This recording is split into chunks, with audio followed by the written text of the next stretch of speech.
Puji Tuhan, how are you today? Ya masih ngeremes tahu di sana, baik, puji Tuhan, tidak apa-apa. Puji Tuhan.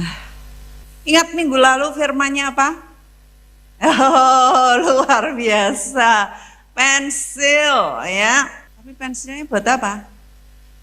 Diapakan? Diongkoti, iya betul, diongkoti. Itu yang paling kelingan ya, digerus, diongkoti, ya, diserut. Tetapi dengan pensil kehidupan saudara, saudara menulis kehidupan saudara, ternyata walaupun pensil pun bisa melakukan atau mencapai hal-hal yang besar. Kehidupan saudara tidak peduli saudara dilahirkan di Brayat Minulya, ya di kandang sapi. Orang yang dengar kandang sapi, gitu. Kalau ini kan ya tahu kan kandang sapi, lahirkan kandang sapi kayak Yesus dong ya. Dikasih ibu dimanapun. Saudara tidak peduli waktu itu tidak bisa dikeluarkan karena tidak bisa bayar, bapak ibumu nggak bisa bayar, ya. Tidak peduli, saudara tinggal di kampung kejepit yang nggak ada namanya, Gojek selalu luput, ya, nggak tahu areanya. Tidak peduli, tetapi saudara bisa menulis kehidupan saudara. Dan saudara bisa mencapai sesuatu yang luar biasa besar. Tidak peduli nampaknya saudara saat ini, aduh kerjaanku maju-maju, aduh kok ngene-ngene terus. Setiap hari saudara berkeringat, setiap hari nampaknya dapatnya cuman segitu, ya. Bertahun-tahun kayaknya saudara kejepit meh bayar iki ra iso, meh bayar kuwi ra iso, meh tuku iki ra iso, meh tuku kuwi ra iso, apa meneh tuku omah, aduh ngangluk-angluk. Mungkin saudara berkata begitu, seperti pungguk merindukan. Tetapi rindukanlah senantiasa ya. Jangan padamkan saudara punya mimpi.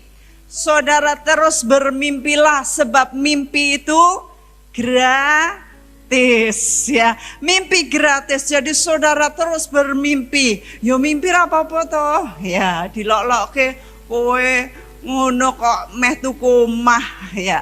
Yo ora apa-apa toh aku mimpi. Saudara bayangkan rumah apa yang saudara inginkan, seperti apa yang saudara inginkan, mobil apa yang saudara inginkan. Tapi belajar nyetir dulu ya.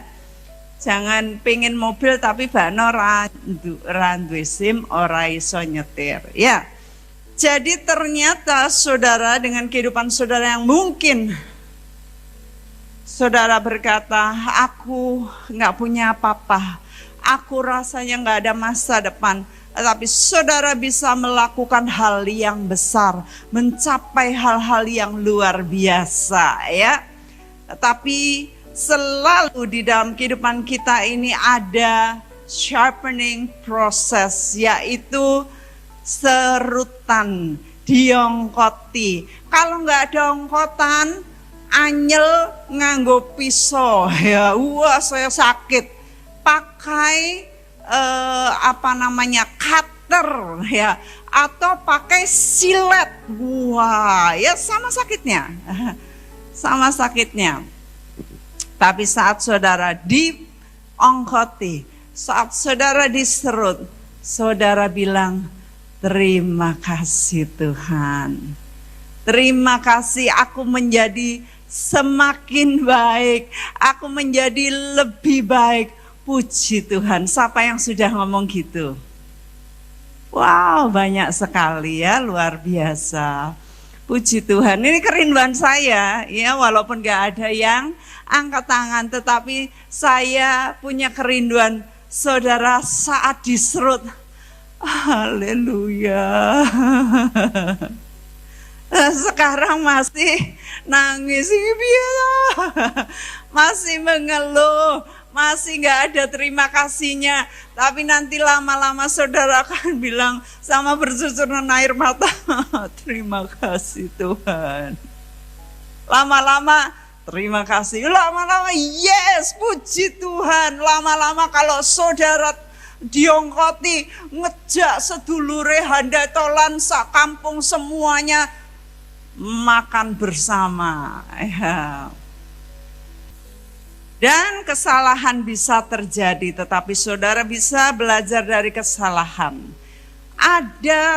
Mungkin ada bekas-bekas luka di potlot itu. Tetapi itu tidak menentukan nilai dari hidup saudara. Saudara mungkin pernah meninggalkan kisah yang kurang baik. Ya. Saudara mungkin pernah ngidoni orang. Mungkin pernah nyiram air isah-isah ke rumah tetangga. Atau nyiram air bekas cucian wajan ke wajah mertua. Ya. Saudara pernah ngidoni, pernah nyuek baju bojone. Ya. Apapun yang saudara lakukan, pernah jambak bojone, ya. Dan sebagainya. Tetapi kalau saudara mau berubah, mungkin ada bekas, tetapi saudara ngejar, saudara minta ampun, saudara berlutut, saudara tidak ulangi lagi. Itu tidak apa-apa, tidak menentukan masa depan saudara.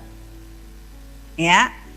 Dan saudara harus meninggalkan yang saya sebut eternal impression atau impresi kekal. Saudara harus meninggalkan impresi kekal. Kalau saudara bisa menulis tentang kehidupan saudara, tulislah yang positif. Kalau saudara suruh milih seketika, saudara harus milih yang positif. Ya. Oh, puji Tuhan. Banyak hal yang bisa kita lakukan di dalam kehidupan kita, yang mana apakah kita menyukainya ataukah kita menyesalinya. Ya. Jangan sampai kita nyesal selama-lamanya karena kita melakukan sesuatu yang sangat bodoh dan tidak bisa diulang kembali. Ya.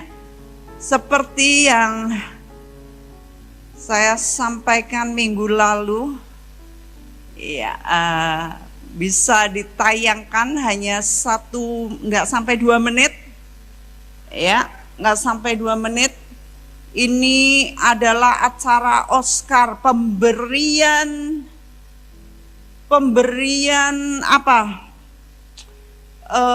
award, hadiah buat pemain film yang terbaik. Ya, tiap tahun ada pemberian penghargaan untuk pemenang film, pemain yang terbaik. Nah, pada saat ada pengumuman, hampir pengumuman, MC-nya gojekan. Ya. Gojekannya itu cuman gini, wah, kok ada 2 film yang bagus ya, dan filmnya kok yang bingung ini dipilih, kok suami di sini, satunya istrinya, milih yang mana ya? Wah, mungkin suaminya berdoa supaya istrinya kalah. Suaminya masih senyum, tapi waktu noleh lihat istrinya nggak senyum. Wah, suaminya apa yang terjadi? Mari kita lihat.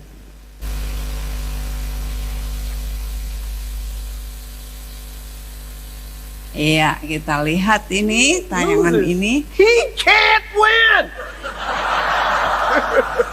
He is praying that Will Smith wins. Like, please, Lord. Nah, ini masih ketawa kan dia. G.I. Jane 2, can't wait to see it. All right? Tapi waktu lihat istrinya nggak ketawa. That was a nice one. Okay. I'm out here. Uh-oh, Richard. Oh, wow. Wow. Will Smith just smacked the shit out of me.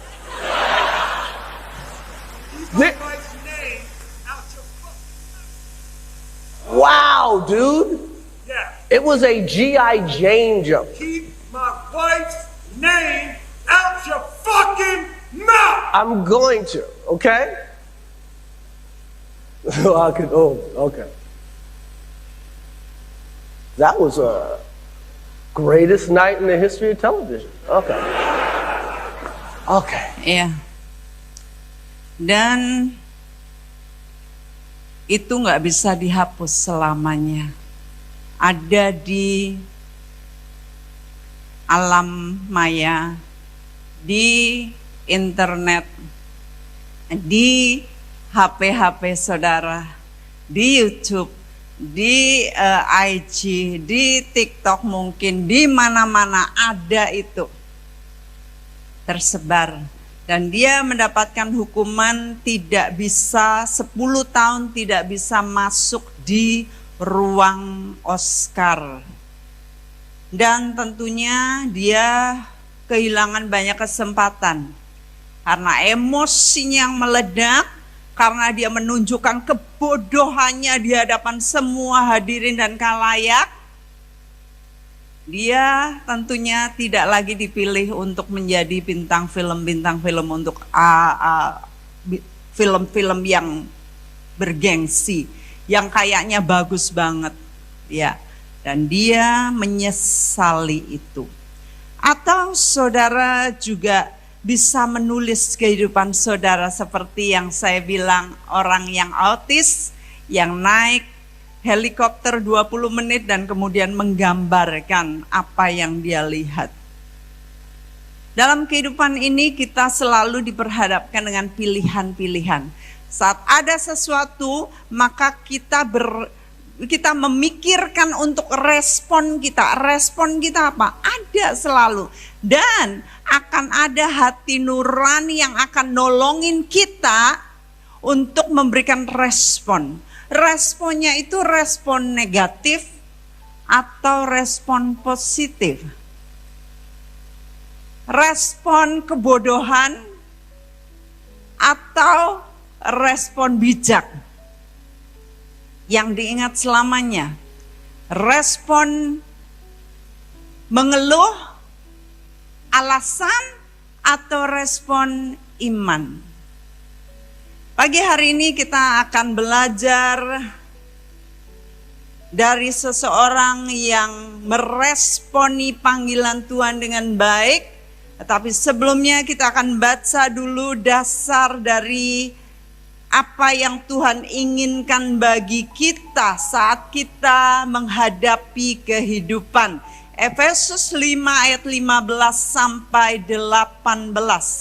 Saya akan bacakan ayat yang ganjil, saudara bersama-sama baca ayat yang genap. Efesus 5 ayat 15. Karena itu perhatikanlah dengan seksama, perhatikan dengan sungguh-sungguh bagaimana kamu hidup. Janganlah seperti orang bebal, tetapi seperti orang arif.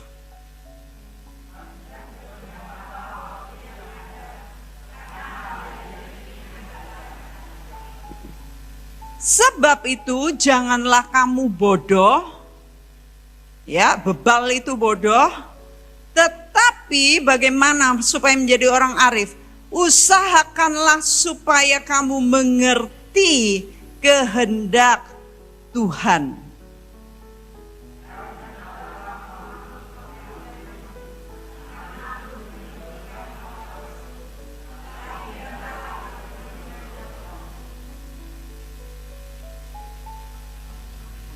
Iya, saudara.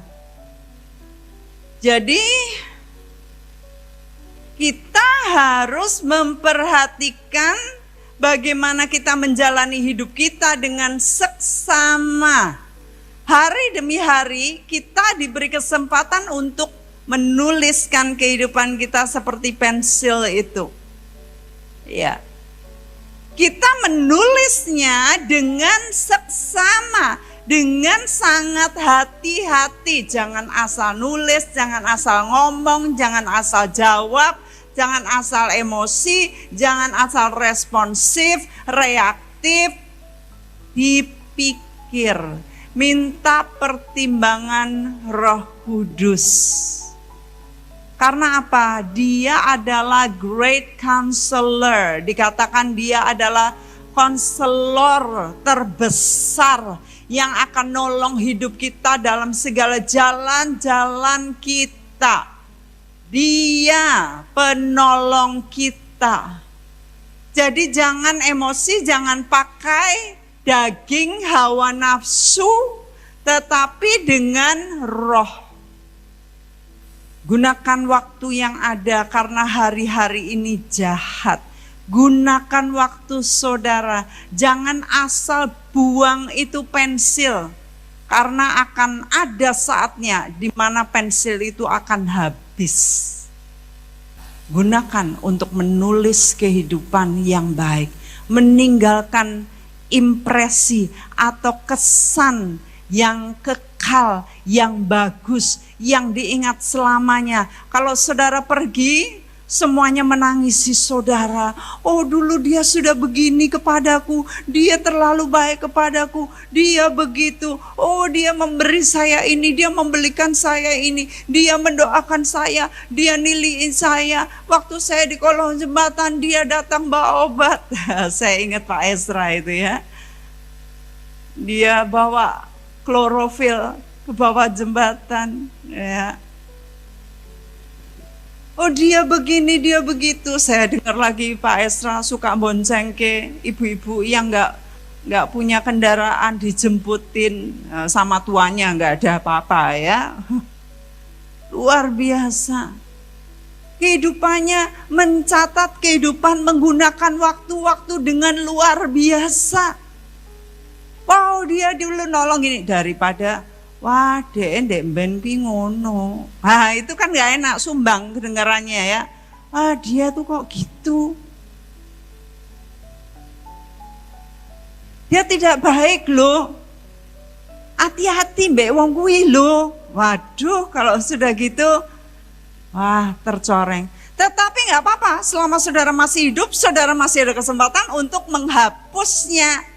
Untuk memulai sesuatu yang baru, meninggalkan impresi yang baru dibalik. Oh, ndek ben ngono, tapi saiki wis berubah. Saiki sak jeke kuwi. Ya, sak jeke kuwi dhek ora ngono-ngono meneh. Ngene wis apik. Aduh, senang ya. Jadi dikatakan pergunakanlah waktu yang ada karena hari-hari ini jahat. Saudara, kita nggak punya banyak waktu. Waktu kita tinggal sedikit, kita nggak tahu prediksi para hamba-hamba Tuhan yang menghitung hari dan menghitung waktu. Katanya bisa jadi rapture, pengangkatan itu ada di saat kita ini, nggak lama lagi. Kita nggak tahu mau rapture sebentar lagi, mau kita dipanggil Tuhan, mau Tuhan belum datang, nggak apa-apa. Yang penting kita menulis kehidupan kita dengan baik, dengan mempergunakan waktu-waktu yang ada. Supaya kita ini mengerti kehendak Tuhan. Jangan sampai bodoh. Bodoh itu apa? Karena tidak menggunakan waktu yang ada. Mari kita sekarang melihat orang yang luar biasa ini, yang penakut, yang jireh, yang ngumpet-ngumpet, yang kecil hati. Tetapi saat Tuhan panggil, dia memilih respon yang benar. Mari kita baca Hakim-Hakim 6 ayat 11 sampai 16. Saya akan baca, kita bergantian. Kemudian datanglah malaikat Tuhan dan duduk di bawah pohon tarbantin di Ofra, kepunyaan Yoas orang Abiezer itu, sedang Gideon anaknya mengirik gandum dalam tempat pemerasan anggur agar delik. Ya, bagi orang Midian dia bersembunyi. Next.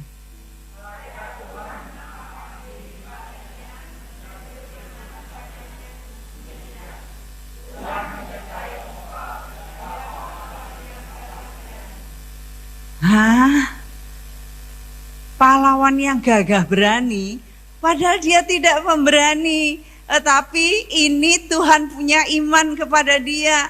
Ayo kamu berani, kamu pasti bisa. Ayo, jawab Gideon kepadanya, Tuanku, jika Tuhan menyertai kami, mengapa semuanya ini menimpa kami? Di manakah segala perbuatan-perbuatan yang ajaib yang diceritakan oleh nenek moyang kami kepada kami? Ketika mereka berkata, bukankah Tuhan telah menuntun kita keluar dari Mesir?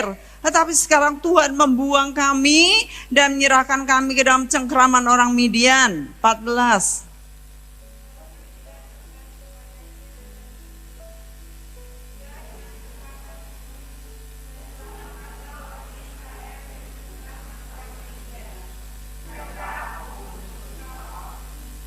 Tetapi jawabnya kepadanya, Tuhanku, ya masih ya.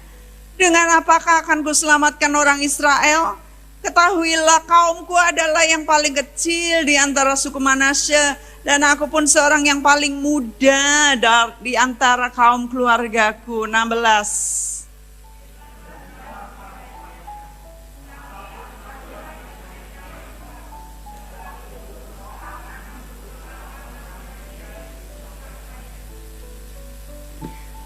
Ini orangnya takut mengerjakan apa-apa delik-delik. Dia merasa kecil karena kaumnya kaum yang terendah katanya, terkecil. Dia bilang gak bisa aku Tuhan.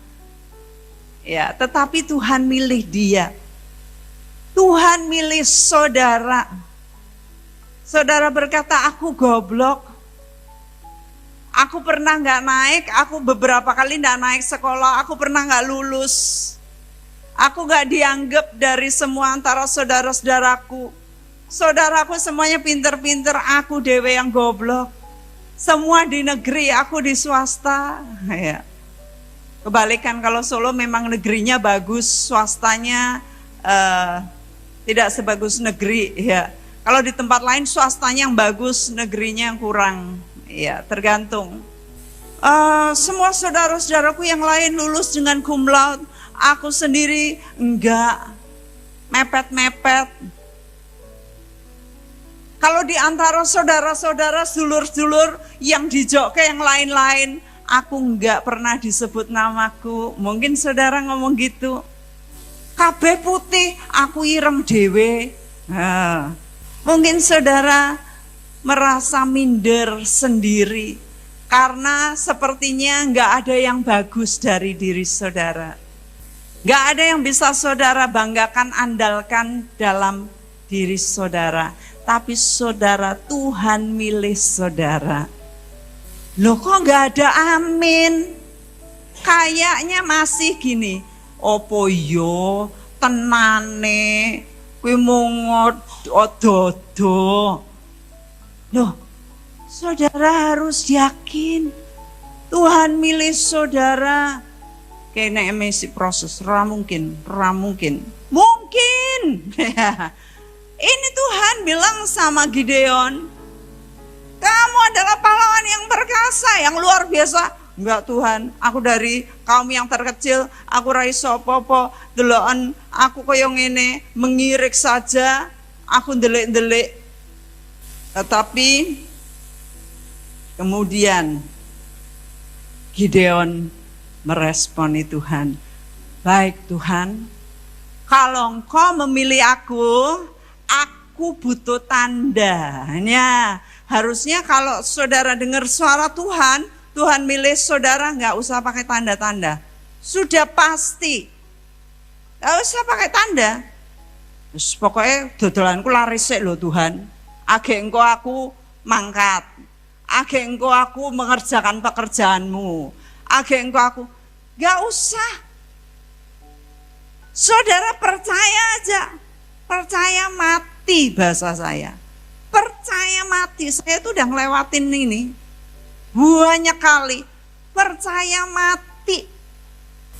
Jadi kalau Tuhan ngomong sama kita enggak perlu nego, enggak perlu kita bilang, Tuhan tunjukkan aku tanda. Aku mau tanda, enggak perlu. Tuhan suruh saya bangun tempat doa, saya bangun. Enggak perlu tanda gini, Tuhan, nanu kayak duit sih loh Tuhan. Kayak duit sih, saya pengen lihat ada di account saya, tabungan saya uang segini. Enggak bakal naik-naik itu tabungan. Percayalah, iman itu bukan gitu cara kerjanya. Iman itu saat kita melangkah, Tuhan ada di sana. Saya sudah buktikan berpuluh-puluh tahun, 30-an tahun saya hidup dalam iman. Dan saya menikmati kemustahilan. Saya tulis buku, yang kedua buku saya judulnya Menikmati Kemustahilan. Itu buku sudah saya tulis tahun 2004, sudah 20 tahun yang lalu. Dan sampai sekarang saya masih terus menikmati kemustahilan. Baru itu ceritanya, masih saya nikmatin. Nah, Gideon ini dia minta tanda, ya udah Tuhan kasih tanda. Lalu setelah tanda itu diberikan, dia bilang, siap Tuhan, aku siap berangkat. Mari kita lihat Hakim-Hakim 7 ayat 1 sampai 8 dulu. Ini so interesting ya, menarik sekali. 7:1 sampai 8 lagi kita bergantian. Adapun Yerubbaal, itulah Gideon, bangun pagi-pagi dengan segala rakyat yang bersama-sama dengan dia. Lalu mereka berkemah dekat mata air Harod. Perkemahan orang Midian itu ada di sebelah utaranya dekat Bukit More di lembah. Berfirmanlah.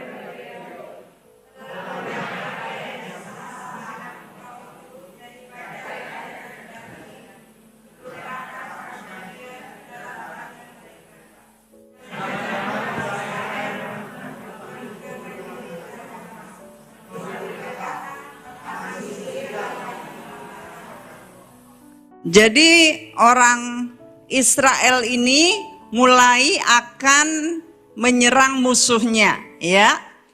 Waktu mereka siap menyerang, Gideon ini mengumpulkan rakyat, menyerang orang Midian, lalu berkumpul begitu banyak. Dikumpulkannya lah rakyat itu 32.000. Banyak gak saudara? Tidak, ya. 32.000 itu masih sedikit banget dibanding musuhnya. Ya, musuhnya orang Midian itu banyak sekali, ratusan ribu. Dia cuma 32.000. Lalu Tuhan bilang, iki sek kokean. Hah? 32.000 kokean Tuhan? Lo lihat musuhku itu lo banyak banget. Nggak, ini masih kokean. Coba kamu tanya sama mereka. Ayat 3. Ngomong sama rakyat. Siapa yang takut? Siapa yang gentar? Mulio. Siapa yang enggak punya iman, yang kecut hatinya, yang takut mati, yang takut perang, pulang saja. Wah, mereka geruduk pulang 22.000. Jadi tinggal berapa? Ya ampun, tinggal 10.000. Oke banget yang takut. Saya harapkan di sini ini bukan orang penakut. Amin. Bukan orang yang gentar kalau disuruh Tuhan perang. Kalau suruh Tuhan maju, kalau suruh Tuhan pergi, kalau suruh Tuhan angkat pedang, saudara bilang, saya siap maju berperang. Karena apa? Tuhan ada di pihak saudara. Kalau saudara takut berarti saudara mengandalkan diri sendiri dong. Ya. Enggak aku raiso, enggak aku ngene, enggak aku ngono, aku. Tapi kalau Tuhan bilang, mangkat, maju, ayo, wes Tuhan, tak tinggal ke kabeh. Aku ora peduli. Pokoknya saya berangkat bersama dengan Tuhan. Wah, ternyata banyak yang pengecut. Takut, gentar. Wow, alasannya banyak. Loh, soalnya gimana ya? Orang tua aku enggak bisa ditinggal. Ya. Soalnya istriku lagi mengandung. Sudah hampir melahirkan. Nanti nek tiba-tiba ceprot piye? Siapa yang nulung? Ini saya lagi mau panen. Ya. Di sana nanti dingin enggak ya? Kalau dingin saya enggak kuat, soalnya saya banyak kali flu. Wah, nek kumpul-kumpul, wes aku ndak bisa, soalnya aku ndak bisa wong ngokeh ngono kuwi aku ngeluh. Banyak alasannya. Saya harap di sini kalau disemprit ya, untuk pelayanan, untuk melakukan sesuatu untuk Tuhan, jangan alasan banyak banget. Sini Pak Hokla ini, saya lihat dia datang 3P, sudah tiap bulan saya lihat. Berulang kali datang, cuman yang pertama ya Pak ya kayak yang nggak datang ya. Tapi berulang kali saya dikirim fotonya dan terakhir saya khotbah, wah datang. Saya nanya, Pak, kerjaanmu kan nek sore sampai malam toh? Iya. Lah terus nek ini ya tutup, iya. Berarti rugi, ya tanda kutip rugi. Tapi dia tahu. Tidak bakal rugi saya pelayanan, tidak bakal rugi saya datang ke rumah Tuhan. Tidak akan saudara rugi kalau saudara itu ngangkat pedang, amin. Kalau saudara perang, saudara bela ini gereja, saudara bela pekerjaan Tuhan, saudara bela diri saudara sendiri untuk mendapatkan makanan rohani, gak pernah akan rugi, gak akan rugi. Tuhan luar biasa. Jadi Tuhan bilang, yang takut, yang gentar, singkirkan, biar mereka pulang. Karena mereka tidak akan mendapat kemuliaan dari Tuhan. Mereka tidak akan mendapatkan victory, kemenangan. Karena apa? Mereka takut. Di dalam perjalanannya mereka gentar. Mereka tidak boleh dapat upah. Mereka nggak boleh ngambil keuntungan dari kemenangan itu. Sebab yang memenangkan Tuhan, hanya Tuhan. Karena 32.000 itu sedikit dibanding dengan musuhnya yang ratusan ribu. Jadi kalau sedikit itu pun menang, mereka bisa ngambil kesombongan, ngambil kredit. Aku loh, gara-gara aku loh, ya. Padahal mereka takut yang menangkan sedikit orang. Lalu Tuhan bilang, oke, lagi. Ternyata masih terlalu banyak rakyat. Aduh, segitu tinggal sidik, tinggal 10.000 dibilang masih terlalu banyak kata Tuhan. Sekarang saya mau nyaring lagi, suruh mereka turun minum. Waktu mereka minum, saring. Siapa yang langsung delep ke kepalanya, langsung blok, atau siapa yang ambil dengan tangannya, diminum. Lalu Tuhan bilang, yang ambil dengan tangannya, meminum, singkirkan. Itu yang aku pilih. Rupanya ada peraturan sorga, ada etika sorga. Nggak tahu ada semua berbagai-bagai interpretasi mengenai yang itu. Ada yang, jadi yang mereka langsung minum, itu katanya karena mereka di sana itu terbiasa, mereka sudah terbiasa, mereka itu nyembah Baal. Langsung delepke muka, ya, mereka itu disingkirkan. Tetapi yang berjaga-jaga yang ngambil, ya. Karena mereka tahu berjaga-jaga biasanya bisa ada buaya langsung nyaplok. Kalau gini kan kena tangan dulu, ya. Kalau gini langsung dicaplok buaya, mati langsung. Jadi ada hati-hatinya, ada etikanya. Kita ini diliatin sama Tuhan, saudara. Kita ini punya etika enggak? Ya. Kita ini berterima kasih enggak? Kita sopan santun enggak? Ya, orang timur kita ini santun harusnya, apalagi orang Solo. Waduh, Piyayi Solo santun sangat harusnya. Kita belajar, saudara. Tuhan memperhatikan detail-detail seperti ini dalam kehidupan kita. Wes ben, aku ngene yo ngene, aku ketemben ngene yo ngene, kowe gelem ra gelem yo karepmu. Tidak begitu, saudara. Firman Tuhan dari minggu ke minggu ini ngubah kita. Dari yang keras kepala harusnya kita makin lembut, makin berubah. Memang berubah ki wagu. Nek awal berubah ki wagu banget. Kira biasa ngene kok ngene. Ya ora apa-apa jenenge aku lagi berubah, agak belajar. Ya ora apa-apa aku wagu. Gak apa-apa dilokke, jangan kecil hati. Ya, karena saudara sedang menuju perbaikan. Semuanya kalau berubah, ya selalu ada perbaikan. Di luar sana ada perubahan lagi, saudara lihat gak? Ya, ada yang gak lihat tuh ya. Itu diubah waktu saudara gak di sini. Dalam 1 minggu sudah berubah. Ya, dalam 1 minggu sudah berubah. Supaya saudara gak lihat beleduknya, ya, kerjanya dan sebagainya. Kalau dalam renovasi pasti. Nah, rupanya Tuhan itu memperhatikan hal-hal detail dalam kehidupan kita.